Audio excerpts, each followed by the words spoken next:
Hello and welcome to this webinar titled Plugged In and Switched On, AI-Powered Possibilities for Online Engagement in Higher Education, proudly organised by the Higher Education Research and Development Society of Australasia, HERDSA's Online Engagement Special Interest Group, in collaboration with the Australasian Society for Computers in Learning in Tertiary Education, ASCILITE.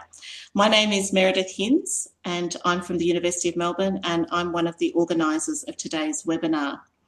So today's webinar brings together an AI specialist, Professor Michael Cowling, ASCILITE President, an expert in online higher education, Professor Kate Ames, from President of the Australian Council for Open and Digital Education, ACODE, and a voice from the middle ground position, someone who bridges both worlds, Professor Jason Lodge, Professor of Education Psychology, Principal Practitioner, Generative AI, Institute for Teaching and Learning Innovation at the University of Queensland. And together the panel will explore how AI tools can support peer interaction, group work, community building, and inclusive participation. And just before we get underway, I would like to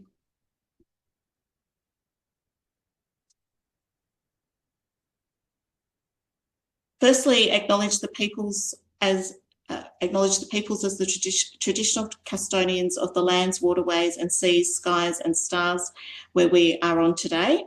I am on the lands of the Wurundjeri people of the Kulin Nation, and I pay my respects to elders past, present and emerging, and recognise the valuable contributions of Aboriginal and Torres Strait Islander peoples as the first educators, first theorists and first researchers on these lands. And I welcome each of you here today, whether you're joining us live for this webinar or listening to this as a recording. And further welcome and value your personal culture and the value that it brings to our learnings today. Please feel free to share in the chat the traditional custodians of the lands on which you are joining us today. And just to get underway, I have a poll for us to do. So if you could just take out your devices, there's a little QR code in the corner that you can scan, or you could also connect via pollev.com/mmhinds. I'll just put that in the chat. But we're wondering what the biggest opportunity you see in using AI to support online student engagement is.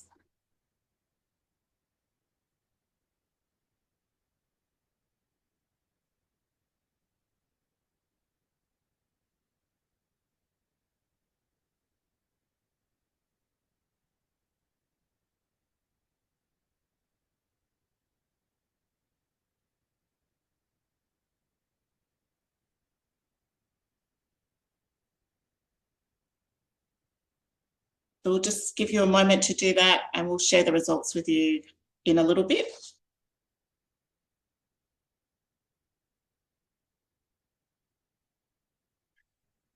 And just while people yes, it is a tricky question, Michael. Just while you're having just a bit of a think about that, today's webinar is jointly organised by ASCILITE and the HERDSA Online Engagement SIG. And I just wanted to give Michael Cowling an opportunity. Michael is the president of ASCILITE. Just a moment to talk about ASCILITE if you'd like to, Michael. Professor Michael Cowling has been a leader in educational technology for over 20 years and was the recipient of the University's Australia 2020 AAUT Award for Teaching Excellence, Physical Sciences and Related Studies. He is currently a professor in computing technologies in the STEM College at RMIT University, where he serves as Director Hub for Apple Perform Innovation, HAPPY, an Apple-focused teaching research space using novel computing platforms to create dynamic new experiences. And as I've mentioned, he's the President 2023 to 2025 of the Australasian Society for Computers in Learning in Tertiary Education, ASCILITE. So Michael, would you like to just say something about this slide and ASCILITE? Thank you. Yeah, No problems, Meredith. And Alice has told me I have 60 seconds, so I have to be careful. But yeah, look, ASCILITE, well done getting the acronym right. That is, ASCILITE is, I often say, Australia's premier technology enhanced learning society. And Kate might tell you about ACODE in a second, which is at the council, and it's slightly different. But ASCILITE is for individuals predominantly that are interested in technology enhanced learning, and we have something for everyone. Webinar series, a fortnightly bulletin, research school, which is coming up in a couple of months, the Australasian Journal of Educational Technology, which is the #1 education journal in Australia. Jason Lodge, who's here, what used to be one of the lead editors of AJET, and in particular the annual conference. And I just noticed the word Adelaide is spelt wrong. I'm going to fix that on the slide. But that is in Adelaide, coming up in November/December, I think early December, and the papers are due for that conference in a couple of weeks, the 7th of July. So perfect timing if you want to go to that URL to think about maybe submitting an ASCILITE paper. There you go. Meredith moved me on the slides. That's it. I'm officially done with ASCILITE. So I'll hand back to Meredith. Thank you very much, Michael. I'll introduce the rest of our esteemed panel as we continue on, but just for a moment, I just wanted to also just say something about HERDSA. So today our panel is facilitated by Associate Professor Alice Brown, who is the chair of this HERDSA online engagement ZIG. And Alice, I'm going to introduce you now, but I'll then throw to you to just talk about HERDSA very quickly. So Associate Professor Alice Brown is a Senior Fellow HEA in the School of Education at the University of Southern Queensland, and is on the HERDSA Executive and is the chair of the HERDSA SIG for online engagement in higher education. She is a leader in online engagement in higher education research and associated dissemination, and has extensive national and international experience in academic staff mentoring, focused on supporting reflection and refinements to practice relating to developing strategies and designing learning activities and environments to enhance online student engagement. So over to you, Alice, to talk about HERDSA. You're so good. Very quickly, and 20 seconds. This is the expansion of HERDSA. It's the Higher Education Research and Development Society of Australasia. And we offer a range of wonderful opportunities. We're mainly the overarching representative organization for anything to do with higher education research and development. Also wanted to just give a heads up that I'm on the HERDSA executive, and I have two main roles. One is the coordination of the SOTL modules and scholarship. We're just about to launch 10 brand new redeveloped modules. So keep a lookout for those. And I'm also the SIG coordinator for all the different special interest groups. Yeah, if you're not doing anything in about a week's time, join us in Perth for the HERDSA conference. And if you're interested in anything to do with online engagement in higher education, please consider joining the special interest group. There's the email address there, or you can just email me and I will send those details to you. You don't have to be a member of HERDSA to be in the SIG, join the SIG. Okay. Thanks, Alice. Okay, so I'm going to introduce the rest of our panel, and then I'll quickly share the poll results, and then we'll move into today's facilitated discussion and panel discussion. So very big thank you to our presenters and panelists today. So the other two that I haven't introduced yet are Professor Kate Ames, who is Pro Vice Chancellor Engagement and Access at Torrens University, Australia. Kate has an academic background in cultural sociology. She is nationally recognised for her innovative approaches to distance education as a passionate advocate for equity and access in education. She received an Australian Award for University Teaching, AAUT, National Citation for Outstanding Contribution to Student Learning in 2015, and an award for Australian Teaching Excellence Humanities in 2019. Kate is a Principal Fellow HEA and is the co-author of several books, including Time Management for Academic Impact from 2019. She is current president of the Australasian Council for Open and Digital Education, ACODE. And our other panellist is Professor Jason Lodge. And Jason is the director of the Learning, Instruction and Technology Lab and Professor of Education Psychology in the School of Education at the University of Queensland. He is also the Principal Practitioner Generative AI in University of Queensland's Institute for Teaching and Learning Innovation, ITALI. So just before we move into the panel discussion, here are our poll results.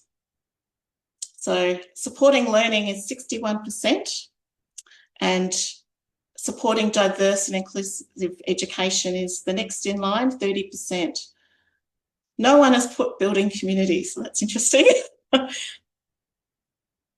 Okay, feel free to continue to contribute to the poll. I'll put the link in as we continue on. But I'm going to now hand back to Alice to just set the scene and do a little bit of framing around what we mean by online engagement before we move into our panel. Thank you, Alice.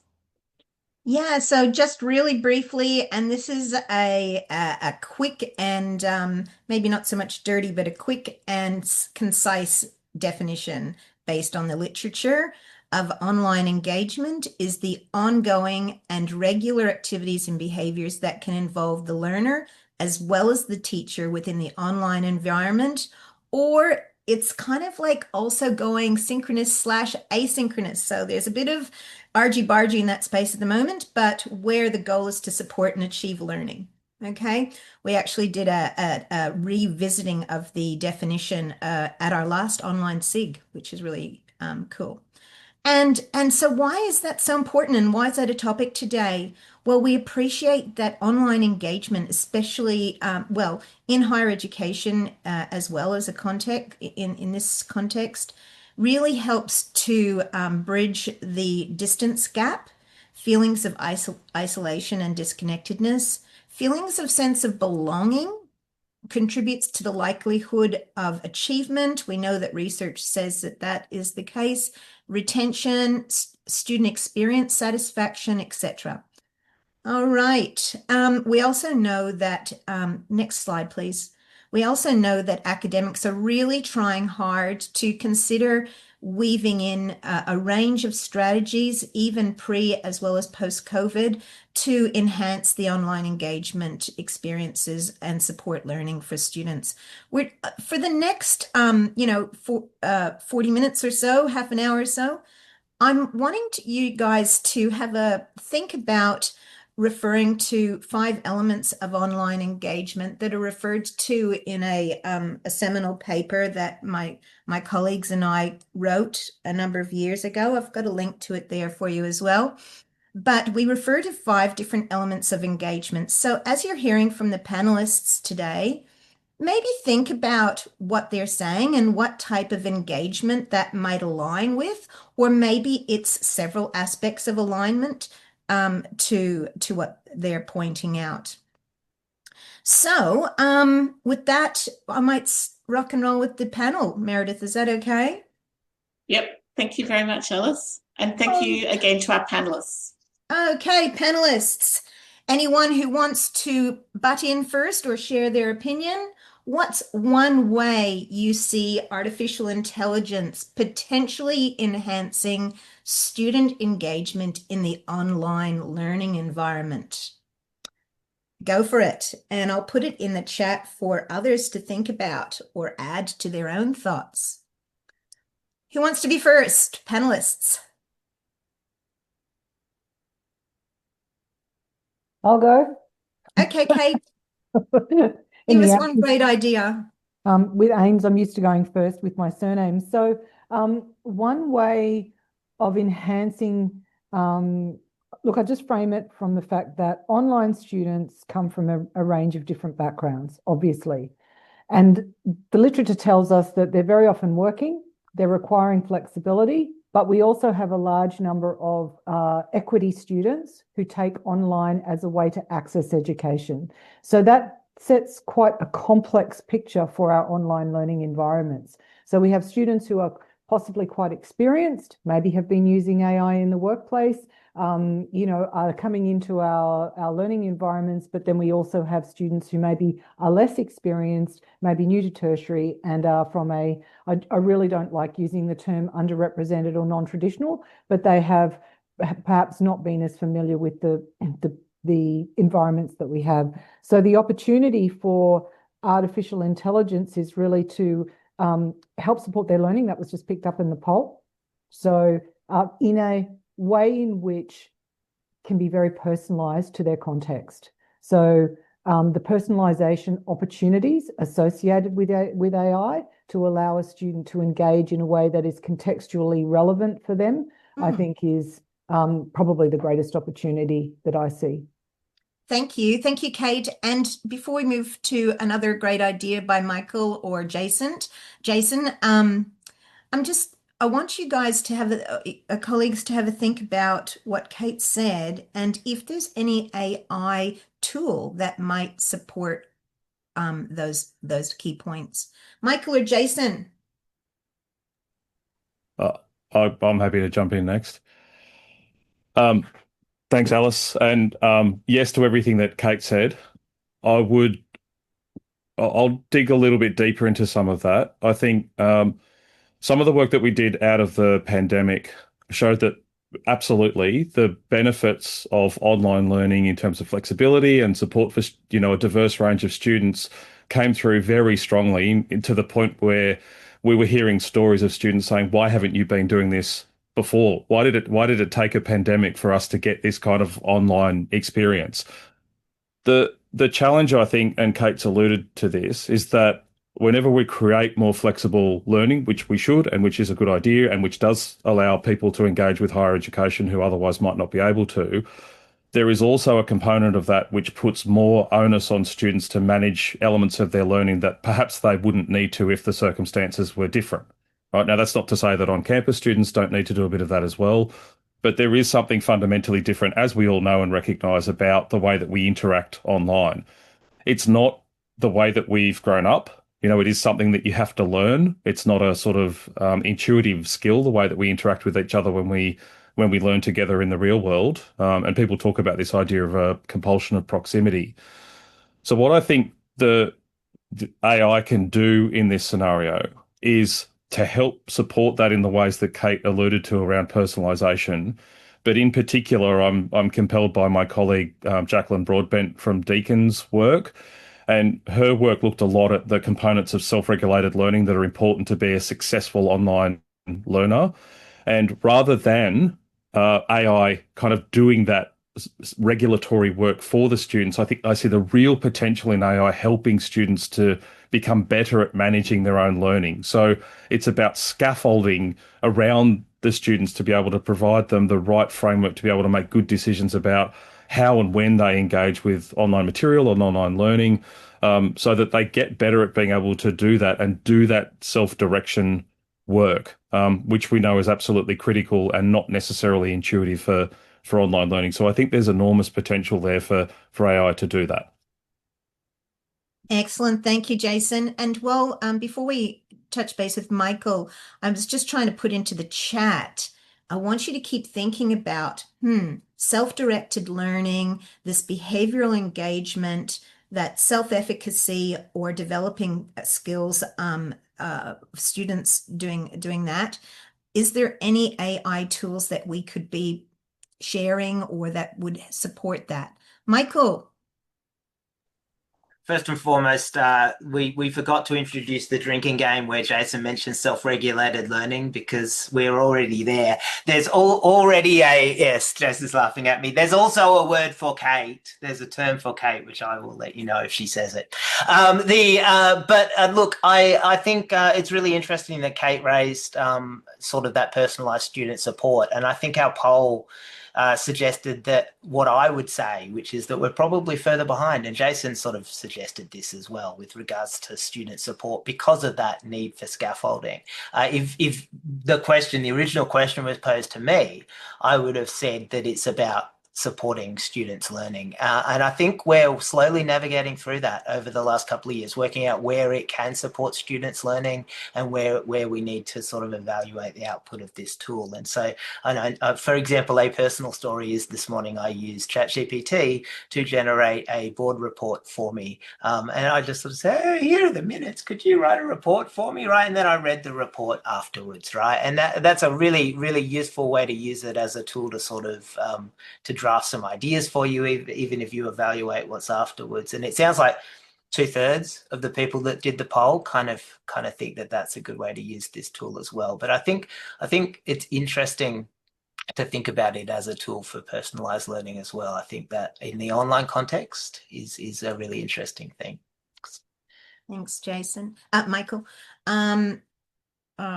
Yeah, it's interesting. I've just done some data analysis on some research with colleagues, and what came through was behavioral engagement, decision-making about students' decision-making about how they choose to engage online. And things like, I can do it in my own time, I can do this, or I can work out that, or I can negotiate around this. So that was I think there was 500 responses. 300 of them talked about behavioral engagement that they could facilitate on their, through the online environment to support their own learning. So I think we need to have a really strength-based lens in terms of that. With that type of data. Michael, I'm going to throw back to you in terms of thinking about responsiveness and collaborative engagement. And although that didn't come through too much in the polls, how do you see AI maybe contributing in that space?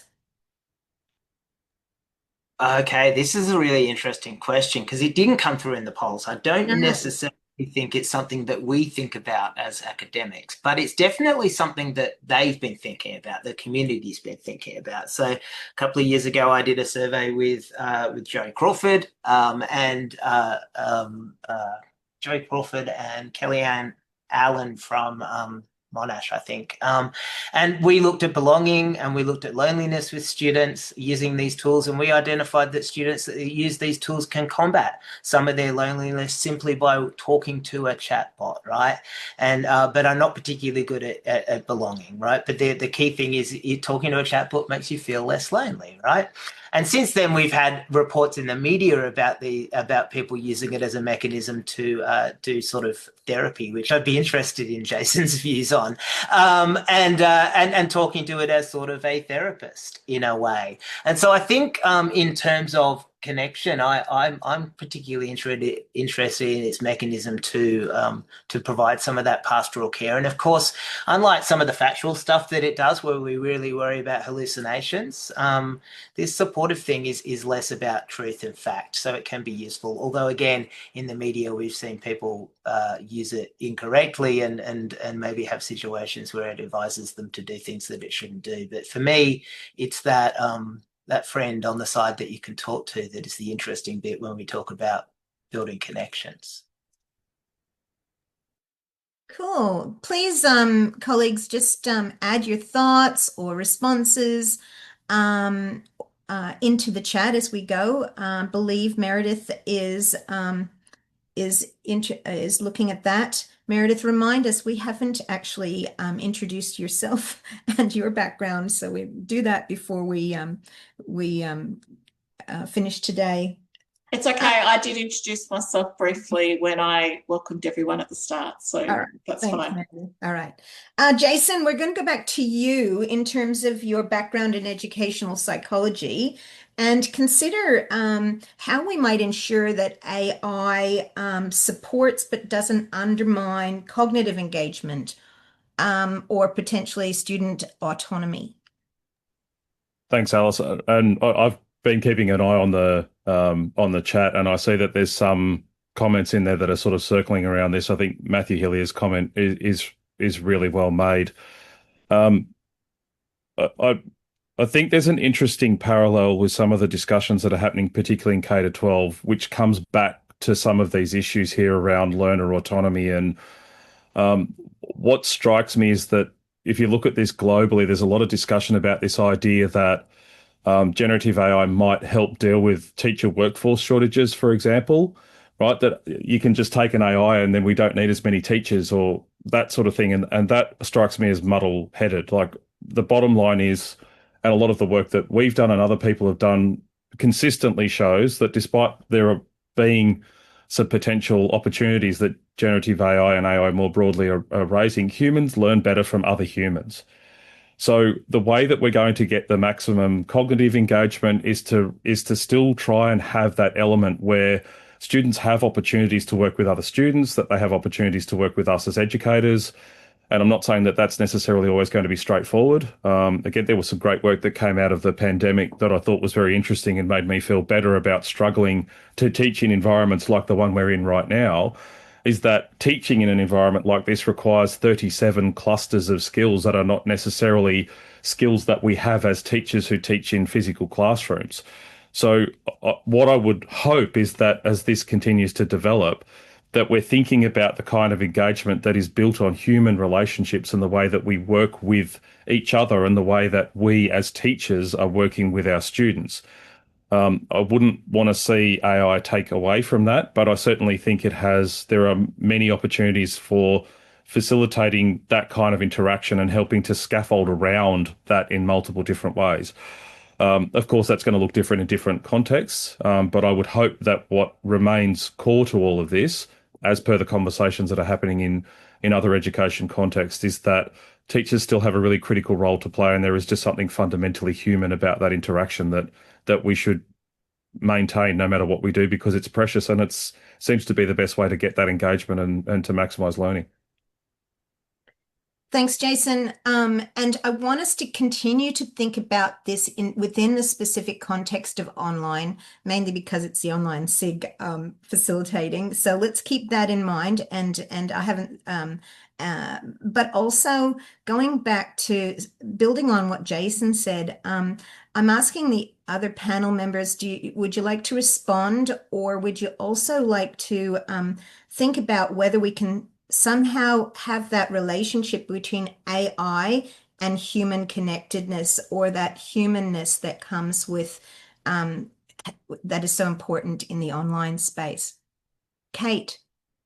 Well, this is a really interesting question, and it goes back to, again, the diversity with regard to our online students.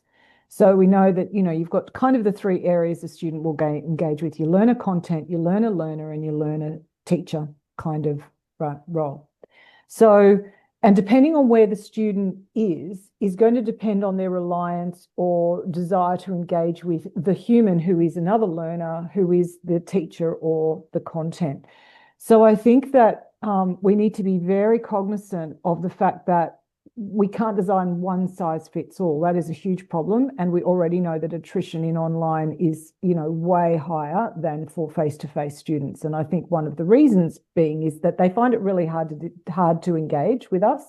They are often juggling multiple balls, etc. So tracking in the chat that there are conversations there about personal organisation, about assisting and supporting a student in terms of that personal management. Some students will want to engage with a human, but there will be others, and I'm one of them, who is studying a hyper-flexible degree, and I am not interested in dealing with other people because I have a very specific, I'm your learner content person.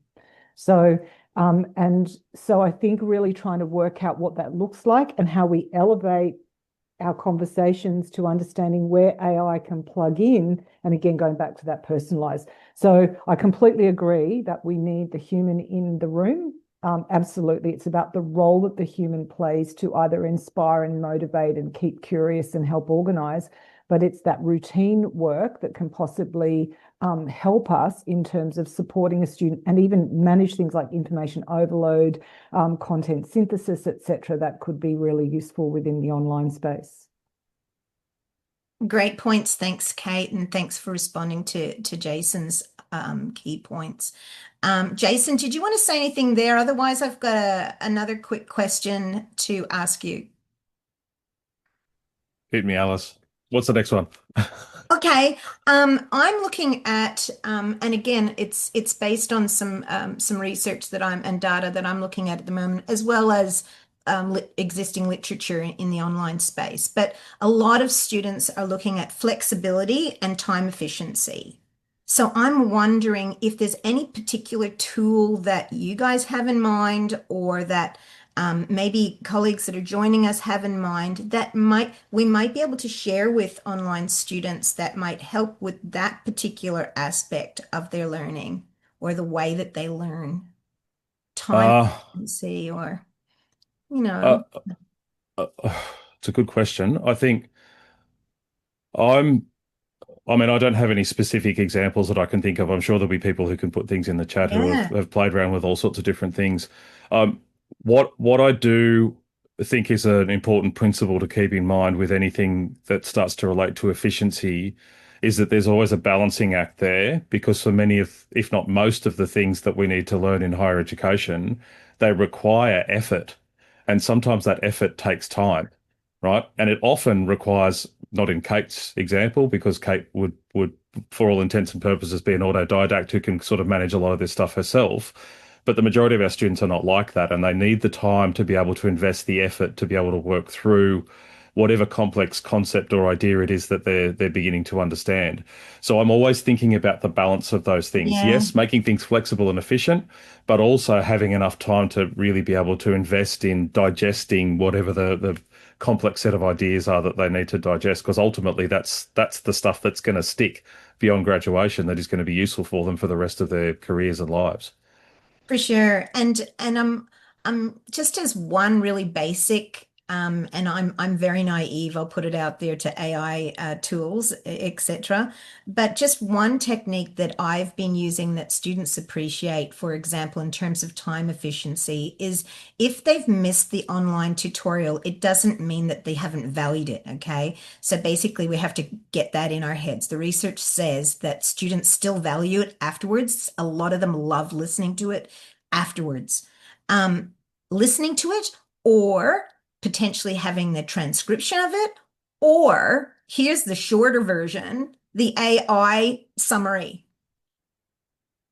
Okay, so again, there's that tension there, Jason, but that's my limited AI strategy, but it comes through in my student results that they love that and have got a lot of value. And I think that perhaps they could go from the AI summary to the transcription, or I want to hear more, I'm going to go to the recording. So it could work kind of both ways as an upseller for the actual recording or the tutorial. Yeah, I don't do much tidying up of the AI summary. They get a very short version. Michael. Yeah, I think, look, I think it's really interesting that Jason says, I'm not sure I can talk to what tools exist out there for this kind of personalized learning that Kate's talking about. And people know that I'm a big fan of intellectual candor. So if anyone has a tool that they use that's really good at this personalized learning, feel free to type it in the chat. But I haven't actually seen a lot. I think it's a great idea from Kate, and I'm not sure that I've seen a lot of tools. But I do think what Kate described, that basic idea of students being too timid to ask a question, is something that could just be supported by our existing tools, right? As long as we're conscious of the fact that they hallucinate, I think just saying to students, you can use ChatGPT or Copilot, or if you're at RMIT, it's Val, and I'm sure there's something that bespoke that Torrens and UQ and USQ is using as well. Just saying to students, well, go and ask the tool, use it to break the ice, use it to ask when you're too embarrassed to ask Kate because she's a fancy professor, right? I think there's value in that. I don't necessarily think it needs to be a specific tool, but yeah, if anyone's got any suggestions of tools, feel free. And I saw Kate stick her hand up as well. Maybe she's got an idea. Yes. Uh, Thanks. Yeah, look, I mean, there are lots of personal organization tools, and AI is now obviously embedded in tools that we standardly use, such as, Outlook, etc., if you use advanced versions of them. So, again, there becomes an equity issue. But you can actually use really basic tools like Copilot and ChatGPT and, Grok, though I use Grok much to, I've got my issues with Elon, but so does Grok. And that can actually help you manage your own personal organization, but you need to know how to do it. So actually enabling or teaching or upskilling ourselves to be able to help the students then upskill themselves in such a way that they can then use it, I think becomes part of our journey. And so one of the opportunities and issues for us is the cognitive load associated with upskilling ourselves so that we can actually then work collaboratively with our students to be able to help them. Ranging from really basic stuff like I work full time, these are my hours of the day, this is when I'm studying, this is when I've got to run the kids to sport, this is when I'm going to be available, I'm involved in 2 subjects, they're 140 hours, 10 hours a week. Can you please plan a study timetable for me? That it can do that, and then so that sort of stuff is, I think, really, really valuable. And the really basic tools can actually do that. You don't need to go and invest heavily in stuff. You just need to be a little bit organized and also know how to have the conversation to get and extract the information from the very basic tools that you've got. So I think one of the things that I have seen the most useful is actually helping students unpack a task, in terms of, they get their assignment task and they've got 40 different parts of that assignment task that they then have to make sense of. For a face-to-face student, they're in there and, that session where you go through the assignment task and you work through it. For students studying online, you might have your session where you walk through it, but not everybody's going to be there. Then you've got everybody sending you emails or putting stuff on the forum about, I don't really understand. I think one of the things that AI can do really, really well is actually help them comprehend what the requirements of the task are.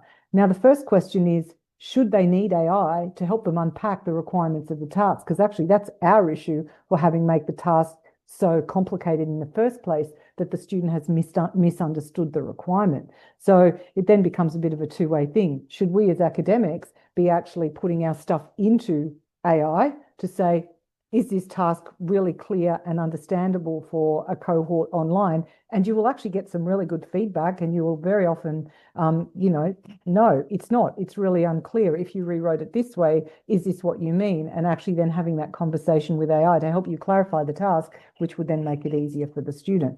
So that comprehension piece is something that we're seeing, and I'm seeing in our work, where AI can help them unpack the requirement. Now, is that because the student doesn't have the intellectual capability to be able to do it themselves? Possibly, but it's also possibly because the task requirement was actually really unclear and they are spending cognitive effort and time trying to unpack it and then they're getting really frustrated, or they're not, and then they're going off track and getting a fail because you didn't understand or you missed the requirements of the task or you didn't align it with criteria. So I think that is a really an example of really good use and an opportunity for AI to help a student kind of direct themselves in the right direction. Hey, I'm also thinking that potentially we could model, and I'm looking at something like the traditional forum discussion in terms of creating a response, posing a question and creating your own response. And then in the online tutorial, sharing with them that process that you've talked about in terms of refining a response before the students put it in a forum post, so that they're practicing that skill for clarity, for conciseness and those sort of things. It's kind of like a meaningful tool. I've noted here, and happy for others to elaborate, but I've also noted that just like any other great teaching, and you're introducing a particular tool or practice, I think it's really, really important to scaffold that. So that was just an example of that, but just scaffold even those time efficiency tools, etc. Just scaffold that a little bit and use those tutorials as an opportunity, or even a mini recording on something that you want to scaffold that's linked to the online environment. So just think about how you might scaffold and make some of those tools explicit and accessible to all students. Listen, we're running out of time. I've got one quick question for some wrap-up ideas. If we get this right, what might online higher education look like in the next 3 to 5 years in terms of integrating AI tools? Is that too broad a question? Or you can talk about whatever you want. I really don't care.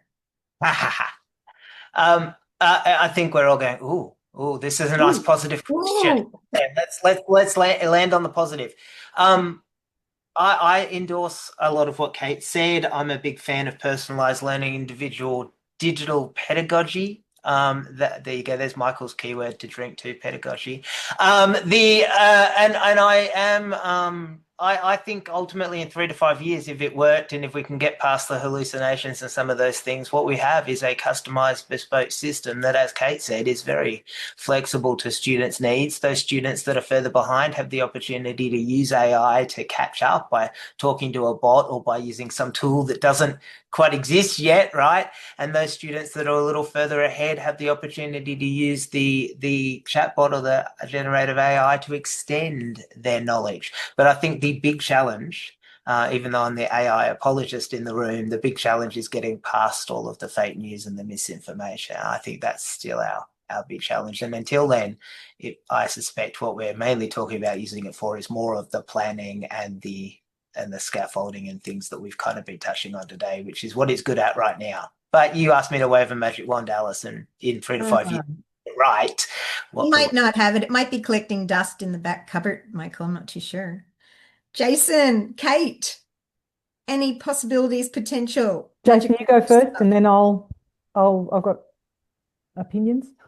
I would hope that AI continues to help us, all of us, to work together with our students to kind of co-regulate their learning in ways that we've known forever are effective and meaningful. So another way of putting this is to say, I hope it allows us to know our students and to know their learning in the online environment, because that has been a challenge, and I'm hoping that the kind of scaffolds and supports that AI might help produce, even if they are just things that are fairly sort of mundane management of day-to-day tasks or whatever it might be, would allow us to do those things that we know that make up good learning and teaching in the online environment. And I do see enormous possibility for that. Yes, there are some challenges on the way. The other one that we haven't talked about is the risk that AI just becomes a way of offloading not just the task itself, but the metacognitive component. The point of a scaffold is at some point the scaffold gets taken away, and we manage these things ourselves. So there are absolutely some challenges there, but that's my hope, is that ultimately it ends up reinforcing the things that we know are good about why students and teachers working together matter. Excellent. Thank you, Jason. That's really insightful. Kate. So I think teachers and students will work together, but they'll also have AI in the classroom as a peer. So I think we're moving fairly rapidly to that we should be. I think we need to be very cognizant, and I know it is contentious, but we need to be very aware of what industry is looking for, as particularly those online students who are already working, they're already engaging with AI. Some of our students are coming out of school with really quite advanced skills in AI, and we in universities are actually behind them. And so there is that tension. They're working in ways that we don't know. Therefore, we're saying, oh, no, you can't do that. And everyone's getting frustrated. So finding a way to become collaborators, working out and understanding where AI is our collaborator in our room. Is it our support? Is it our assistant teacher on the side? Is it one of the students in the room? How is it? But I think that we need to adopt a very sophisticated model, because it's not going anywhere. And if you're following me on LinkedIn, you would have seen I shared a Dr. Marek, I call him, who is an AI researcher, and he's wrote a really, really great piece about how our jobs will look different, including as teachers. Is our job going to be to translate and discuss content, or is it going to be to inspire and to motivate and to support and to cheer from the sidelines? Whereas actually some of our role is actually is changing. So there are lots of risks with AI. I'm hugely positive about it, but I do think we as a sector have an awful lot of work to do, both individually and pedagogically, to understand what that looks like, because the online piece isn't going anywhere, but people are getting more demanding about their flexibility. We just can't force horses to come to troughs and drink water. We can't force them to make we get really upset when we don't when the students don't do what we expect them to do, but that's their right to do whatever they want and to study in whatever way they want to study, because that is what they've chosen to do by being online. So thinking about that, I think we need to be very progressive. Thank you, Kate. Some excellent points. I'm just taking a few questions from the chat. Is that okay? We might just finish. We've got about, I don't know, 6 or 7 minutes left. So I'm summarizing Samuel Doherty's question. Would anyone like to speak to how we might embrace the transformative nature of AI, or the transformative opportunity of AI? I think we've kind of added so much of that into our responses as anyways, but is there any other thoughts, Michael? I would point you towards the couple of publications that Jason Lodge and all of his friends have done for HERDSA, where we start to think about like assessment in the age of AI, for example. I think they've been really good. I'm not just saying that because Jason's here. I would do it even if Jason wasn't here. But I think that idea of transformation and thinking about how it's going to transform things, I think surprisingly, probably driven by Jason and others, HERDSA has got some really good resources in this space. I don't know. Jason can't say that they don't now, because I've said that they're his resources, but Jason might have some extra color on that one. I don't know. Thanks, Michael. I'll pay you later. So we're not talking about assessment here per se, but there were two things that we did say in one of the resources, and one of them was about the assessment security piece, which has consumed a lot of the discussion, but the other one is about critical engagement with these tools as part of what students' future and their careers are going to look like. That is a much more complex issue, I think, in many ways. Yes, assessment security is difficult and complicated, particularly in an online environment, which is what we're talking about here. My sense is, and this is again looking globally, there are a lot of questions that we still need to answer to know what that kind of transformational change needs to look like. There are lots of good reasons why higher education is the way it is. There are lots of good reasons why online learning has evolved the way that it has. What we've got to make sure is that we don't throw out all of the good things that have occurred over that evolution over decades, because we have a tool here that operates in a different way to what we're used to. I think we've got to be careful, and I like the way that Professor Rose Locken from UCL puts it. We need to learn fast, but act more slowly. And I absolutely agree with that. And as part of that, I think this community and, the broader communities in higher education need to think about what are the core questions that we need to answer, and how do we work together to try and find some answers so that we can move forward. I think if we try to leap forward too quickly without having some of these answers, particularly about mechanistically what some of these things are doing, we risk heading in the wrong direction, and it would take some time potentially for us to wind that back. So that would be my take on this, is that it's really important for us to work together and actually dig into some of these issues. Wouldn't it be great if we had a national vehicle to be able to do collaborative work at that level on this? There's my other one, Michael. That was on your bingo card, wasn't it? Where's our Office of Learning and Teaching? Yeah, thank you, Jason. And going back to one of your points, I'm hoping I reflect that accurately, but basically, if we can, in the next little while, 3 to 5 years, as one of those transformative opportunities, be an enabler or a scaffolder in terms of supporting students in using a range of these AI tools for their own learning, but also applying in their own discipline or practice, that's transformative in terms of our role in our space. Ben Harris, Roxa, did you want to just share your question in the I think talking about teaching as a substantive area and AI? We might just leave it at that one as the last question. Are you there, Ben? Yeah, I was just going to ask the panel, at the moment, it feels like you have to teach a substantive course and then AI fluency on top of that. So, thinking ahead, how do we get beyond that, noting that most programs don't have space for a course on AI fluency or this sort of thing? What are the ways forward? Oh, did I sneak in before Kate? I'm not sure if I did. Yeah, you go first, Michael. I think you were first, and then I'll. Yeah. I was actually gonna point towards our resident PVC and ask her if she's got thoughts on it. But what Ben's talking about, I think we're very much far behind on, right? Which is we've spent so much time panicking about AI and assessment and how AI is going to change learning and teaching that we really haven't spent a lot of time thinking about AI literacy as a graduate attribute.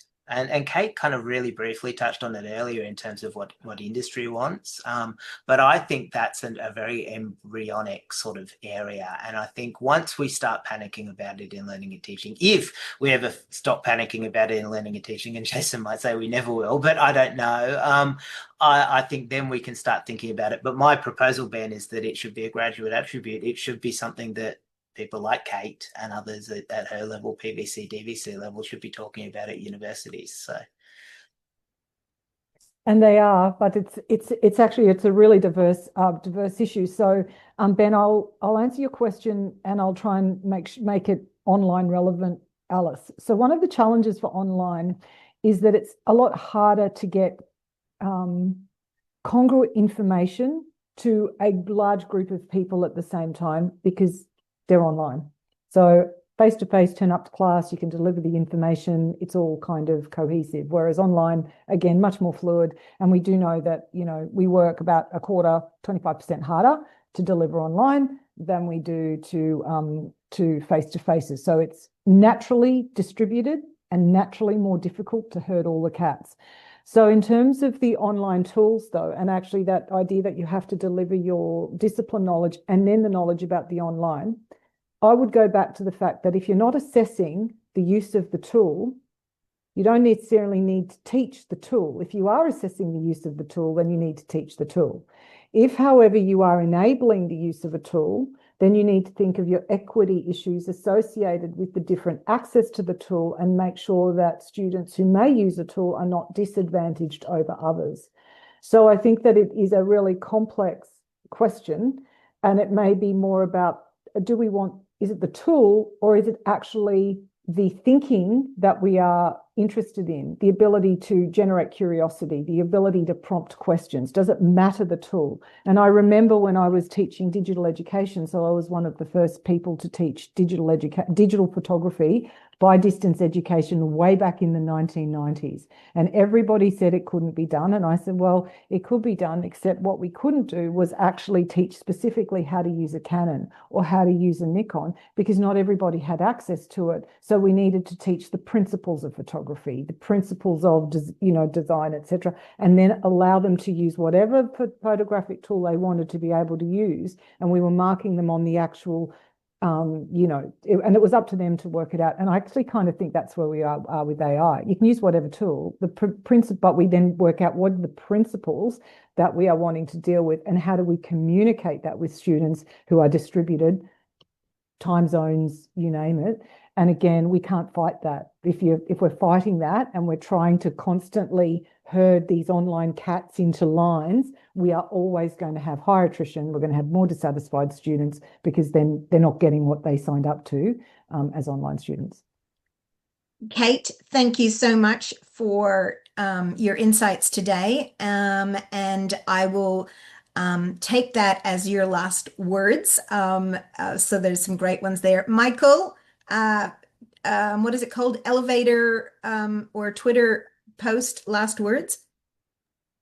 So my provocation when it comes to generative AI is often this, right? I say to people that if you put aside some of your biases about technology, ultimately, if a student is sufficient and capable enough to prompt engineer, right, to generate the right prompts on the input side, and efficient enough and capable enough to evaluate the output that comes out on the output side, does it really matter what tool they used in the middle? Does that tool actually matter to us? And people struggle with that concept sometimes, but that's my final word just for people to think about. I see I'm a technology apologist when it comes down to it. Thanks, Michael. And Jason? It sort of strikes me, and I'm thinking a lot about Kate's comments just then. it's not only an assessment, that we think about the product more than the process. And maybe that's something to take away from this conversation as well. What is the process here that we need to be really understanding? Perfect. Meredith, on that note, I'll let you wrap it up. Thanks, Alice. Well, very, very big thank you to our panelists for joining us today. Thank you for sharing your expertise, your insights and perspectives with us today. So huge thank you to Professor Kate Ames, Professor Michael Cowling and Professor Jason Lodge. Very big thank you. And thank you to Associate Professor Alice Brown for facilitating the panel so well. And big thank you to our audience for joining us today. The chat has been very active, so thank you for being such an engaged audience. It's been fantastic. And we hope you've enjoyed today's webinar. The recording of today's webinar will be available via the HERDSA and ASCILITE channels in the next sort of week, I think the next few days or next week. So again, please join me in thanking our panelists. You can either do that in chat or however you'd like to do it. But yeah, very big thank you for joining us today. And thanks to our panel.